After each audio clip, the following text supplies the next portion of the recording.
When Carley was 7, she wrote a postcard to a famous musician. Dear Chuck Berry, how are you? I'm fine. I really like your songs. My favorite is My Ding-a-Ling. I know it by heart. Love, Carley. That's Carley reading a short message to Chuck Berry, written when she was 7. At the time, she told me she did not know what a creep Chuck Berry was. I'm Dan Meisner, and this right now is Grown Ups Read Things They Wrote as Kids. How are you doing tonight? It's very, very nice to see you. This is a show where we go back in time to remember the good, the bad, and the awkward parts of growing up. This time recorded live in Winnipeg, we have heartbreak on an anonymous blog, flirting tips from an 11-year-old, a witch, a queen, and 7 magical rocks, and much more. This stuff is weird, it is wonderful, and by looking back at it, this stuff can also help us understand who we are today. So think about who you were when you were a kid, and stick around.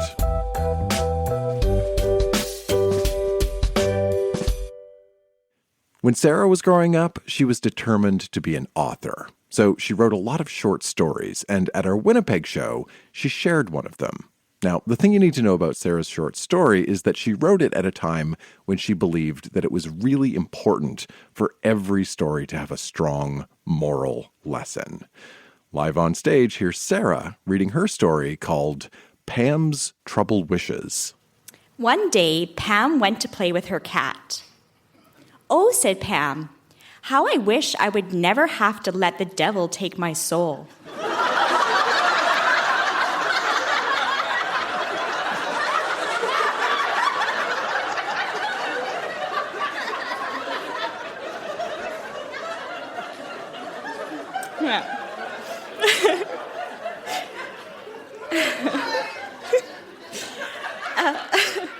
Just then, her godmother appeared. "Hello," said Pam in surprise. "Hello to you, fair maiden," said the godmother in a creepy voice. "I have granted you that first wish, and I will grant you 2 more wishes, because whatever you want, I can get." The fairy godmother left, and after a long time, Pam said, "I wish for $100. Momentarily, the fairy godmother appeared with $100. The fairy godmother said, "You have 1 more wish, fair maiden, 1 more wish." After the fairy godmother left, Pam thought about what her next wish should be. She thought, and then she decided. She said, "I wish that Miss Emsley was extinct from the earth." With a big flash, Miss Emsley's house was gone. Then there was a long period, and then Pam died. It was a very sad moment for everyone. She went to heaven, but they wouldn't take her because she'd been mean to people like Miss Emsley. So she went to the devil's place, but they wouldn't take her because of her first wish.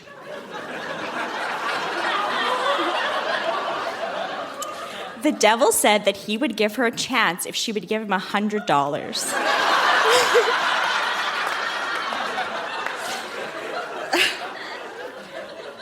Pam reached into her pocket, but oh no, she had already spent the money. He said, "Go and get Miss Emsley and you can stay with us." So Pam went looking for Miss Emsley. Oh no, she had already made Miss Emsley disappear with her third wish.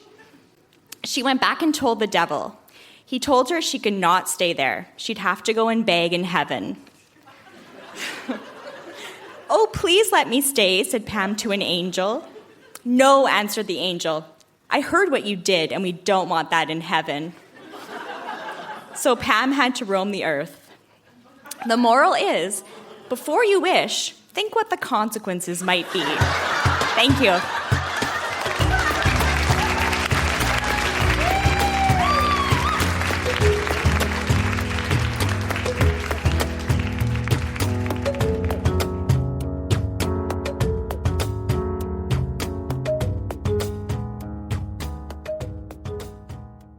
Grown Ups Do Things They Wrote as Kids is an open mic, and when people sign up in advance to read on our stage, we ask them to tell us a little bit about what they're planning to share.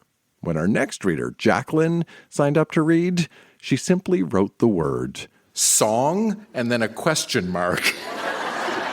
And I think what that means is we are going to hear some song lyrics. She is not going to sing them, but these were intended to be sung, intended to be performed. We are going to get the lyrics to a song that Jacqueline wrote at 12 or maybe 13 years old. Please welcome her to our stage. A quick heads up, Jacqueline's song lyrics include some cuss words, which we do not bleep. So I wrote this in 2007. So this is the year that brought us Smack That by Akon, Sexy Back by Justin Timberlake, Crank That, Soulja Boy. You get the idea. So I shouldn't be confused why I wrote this. The thing I am confused about is I grew up in a Christian home, and I was 12 years old who had maybe pecked a boy at this time. So I was mad at my mom when I wrote this. So. Stop and stare, you don't know what to do. It seems he sees right through. So smooth when he walks, want him near you when he talks. Got those eyes you can't ignore, want to meet him on the dance floor. Lick those lips, touch that skin, want him near you, he's a sin. Oh, just wait. Every girl wants that ass.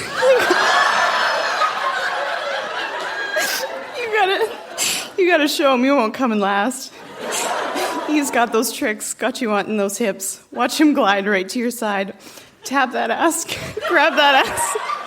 Oh, he got it. Talk to him like it's your last night to live. Grab his heart, he has to give in. Drop it to the floor, leave him wanting more. Strut that ass so he has to stare. See-through dress, makeup flare. Every girl wants that ass. You gotta show him you won't come in last.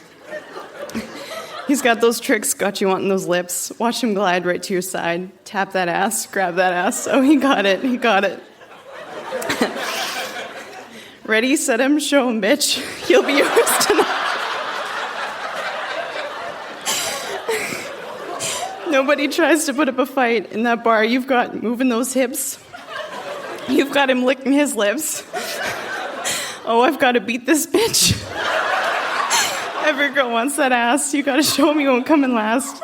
He's got those tricks, got you on those lips. Watch him glide right to your side. Tap that ass, grab that ass. Oh, he got it. I'm sick of waiting. The other chick's still hating. I'm losing my mind, dancing at his side. I'm gonna get out of this bar. I'm getting in his car. Every girl just stares. I know it just ain't fair. Oh boy, did I tell you? Oh, come here, let me show you. Oh boy, you got it. Hell yeah, you got it. Every girl wants that ass. You gotta show him you won't come in last. He's got those tricks, got you wanting those lips. Watch him glide right to your side. Tap that ass, grab that ass. Oh, he got it.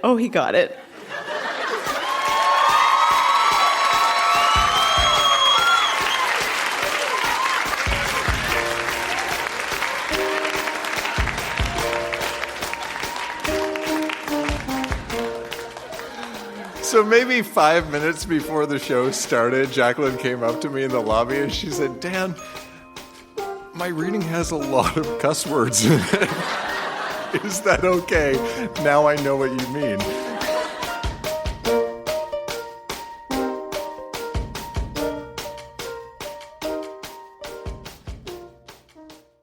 When Ryan was in elementary school, grade 3 or 4, he wrote a short story. This is a fantasy tale with a happy, unexpected, and, he says, slightly patriarchal ending. It is entitled The 7 Magic Rocks. Please welcome Ryan to the Grown Ups Do Things They Wrote as Kids stage.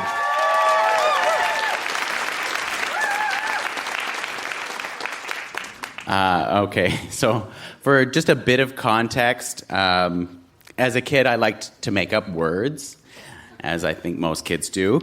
So when you hear a gree woman, that's a witch. The 7 Magic Rocks by Ryan M. Once upon a time, there was a gree woman. And she came out of nowhere. Her name was Cinderella. Every time she came out, she would appear wherever the nice Queen Marcia was. One time, the gree woman gave Queen Marcia 7 magic rocks. The queen said, "What are these?" The gree woman answered, "Well, if you use all 7 in one day, you will get bad luck. But if you use 1 every second day, you will get good luck." There are 3 very magic rocks, and they will give you very good things. Better than the other 4.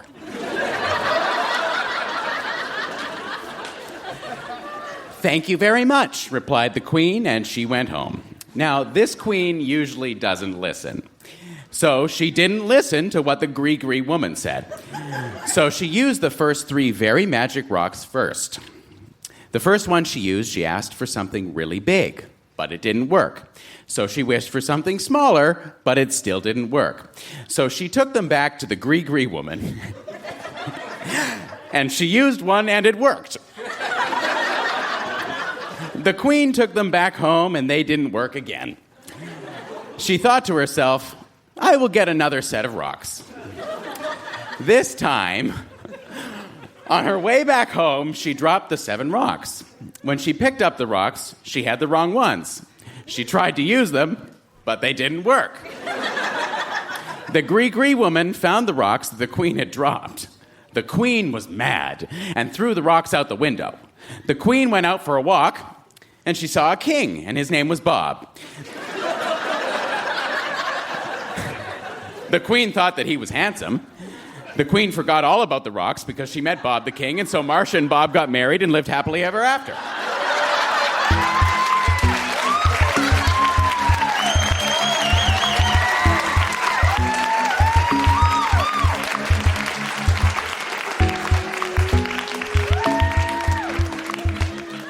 I think there's a moral to that story.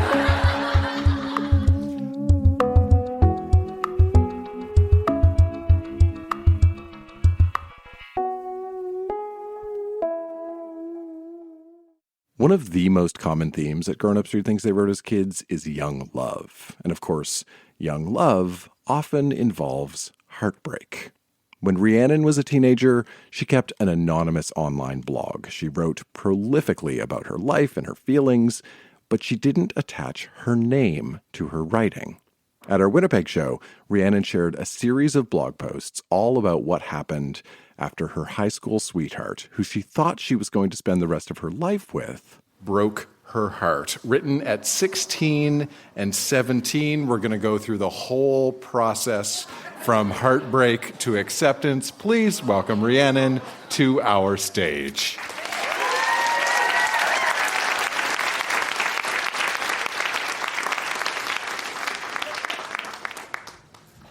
Never let go. I've entitled this story From Me to You in memory of the wonderful relationship that I had with the love of my life, my high school sweetheart, my best friend. Each chapter will be short and hopefully help me get through everything that has happened to me and allow me to move on with my life, whether it includes him or not. It didn't. Drink it all away.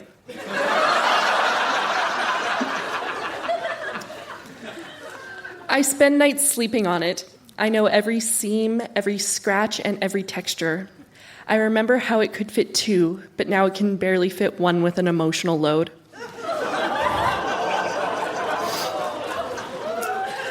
The couch that we spent hours on, talking, laughing, sleeping, loving.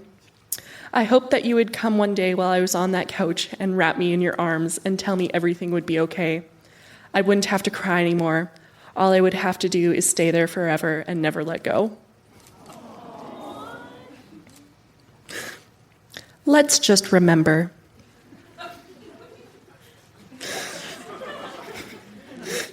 Do you still laugh?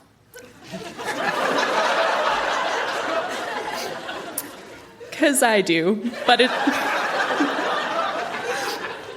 it's not real laughter. It's fake to tell me that I'm fine, but deep inside I know something's wrong. Do you still cry? 'Cause I do. But every tear is laced with the acid you left coursing through my body.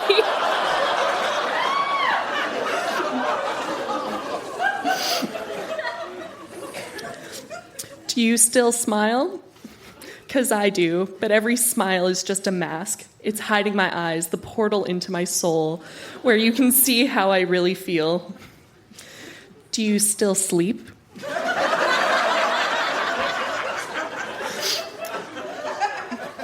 'Cause I do, but I'm not really sleeping. I'm pretending to sleep, hoping I'll doze off and wake up from this nightmare. Do you still have my heart? 'Cause I don't. I feel this gaping hole in my chest every day, and it's ripping wider and wider. And this is acceptance. Even the beautiful lose control.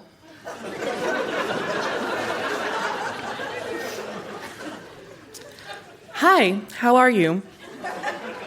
I'm good. How have you been? Me? Well, things are pretty different. How? You're really the one to ask me how? You of all people should know. You're the one that turned my life upside down. You left me in the dark, broke my heart, and threw it aside. You should know how much you hurt me. You didn't know? Well, then here, I'll tell you. You made me rearrange my entire life. I put so much energy into trying to feel normal again. But as we both know, that's almost impossible. We shared so much. What happened to all of that? You wanted different things? I wanted different things too. I wanted to be loved, not treated like garbage. I put up with your crap for so long, giving you the benefit of the doubt, and you never changed. I asked you many times over and nothing changed, so I changed it for you. Hoping some space would make things better between us. And then when I try to talk to you, you just brush it off like nothing happened. You really thought I was okay? You honestly thought I was happy? Well, sure, I was happy to not be treated like yesterday's garbage, but I was broken inside. You don't know how many nights I came home and cried, how many nights I spent awake staring at my phone, hoping you would call, how many times I cried. Don't touch me. Don't try to comfort me now. You had your chance and you blew it. You and the rest of my so-called friends who wouldn't pick sides. You all blew it. As if you didn't know, they all chose you. I was left with absolutely nothing. You took everything I had, except the music, but even that was tainted by you. Everything had some memory that reminded me of you. You don't even know how much damage you did. You're sorry? How could you possibly be sorry for everything you did to me? There's nothing that you could do to make me forgive all that you've done, all the pain you've caused me, because of what?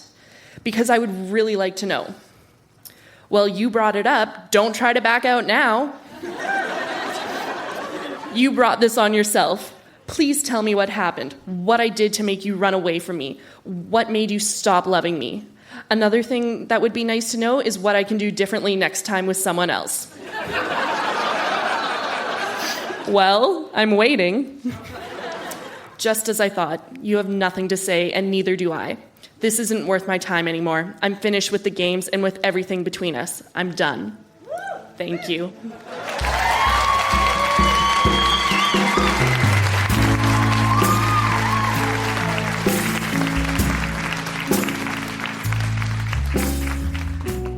After the show, Rheannon called in to reflect on those entries. Looking back on my teenage writing, I'm just so blown away by how many feelings I had and how many of those feelings I still have today. It's really challenging for somebody to go through a really hard breakup, and I can understand how heartbroken I was then, because I've had to go through it recently now, and those feelings don't necessarily change. It's just the way that you handle them, and that's the most important thing.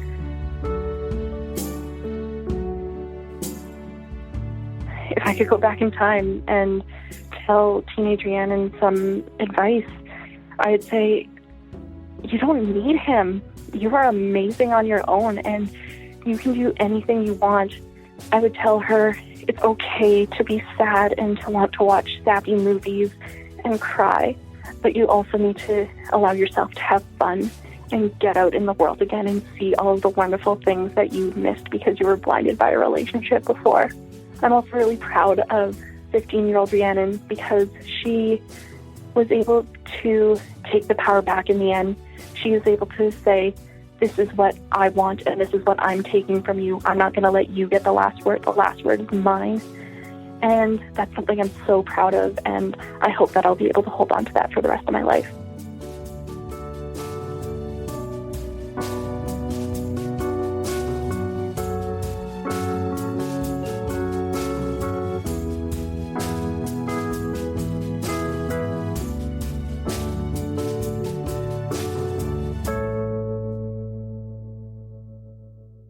A lot of what we hear on stage was originally private, secret, never intended to be shared with an audience. And that's a big part of what makes the show so fun. When Christina was 11, she kept a journal.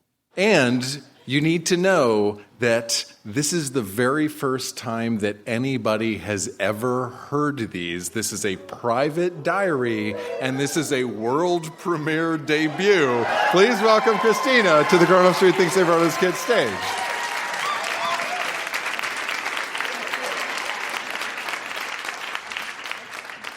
Today, my best friend Rochelle brought an iPod Nano to school. I said, Rochelle, did you buy that so you could be popular? And she said, no, I bought it so I could listen to Death Cab on repeat. She showed me a song called I Will Follow You Into the Dark. When I got home, I asked my mom for an iPod Nano.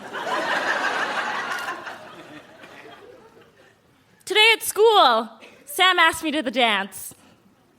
I said, okay, fine, but you can't wear purple pants.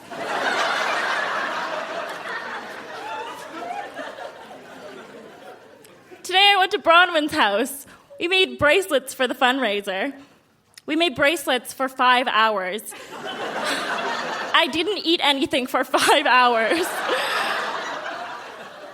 I don't know what diabetes is, but the fundraiser sounds so boring.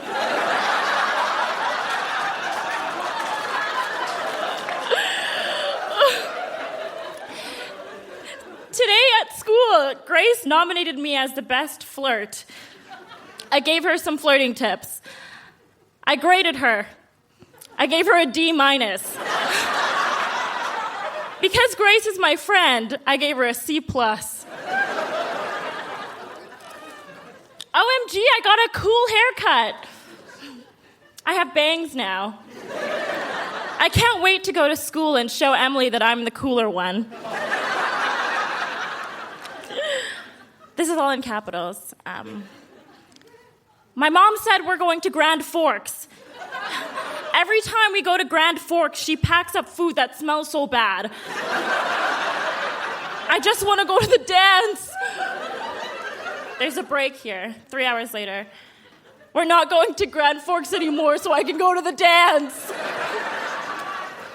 I'm so excited for Secret Santa. I got Elena. She's the coolest girl because she lives in Wolseley. I really need to impress her. I think I'm going to buy her something from Le Chateau or Dollarama.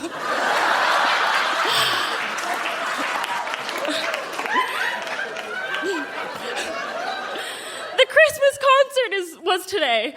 Everybody did so bad. But I did so well. Mom and Dad are fighting. Mom keeps screaming that they're gonna get a divorce, but they're not married.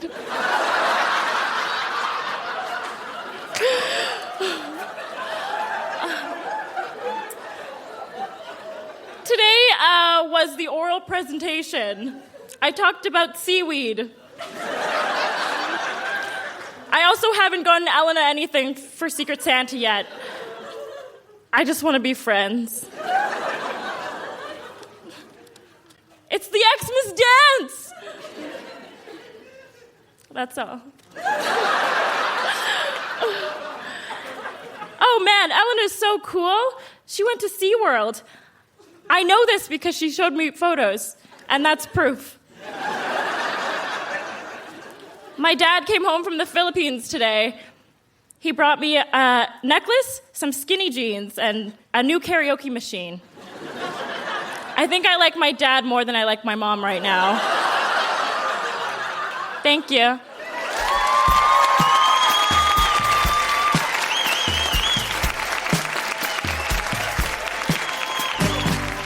That has been Grown Ups Read Things They Wrote as Kids Winnipeg.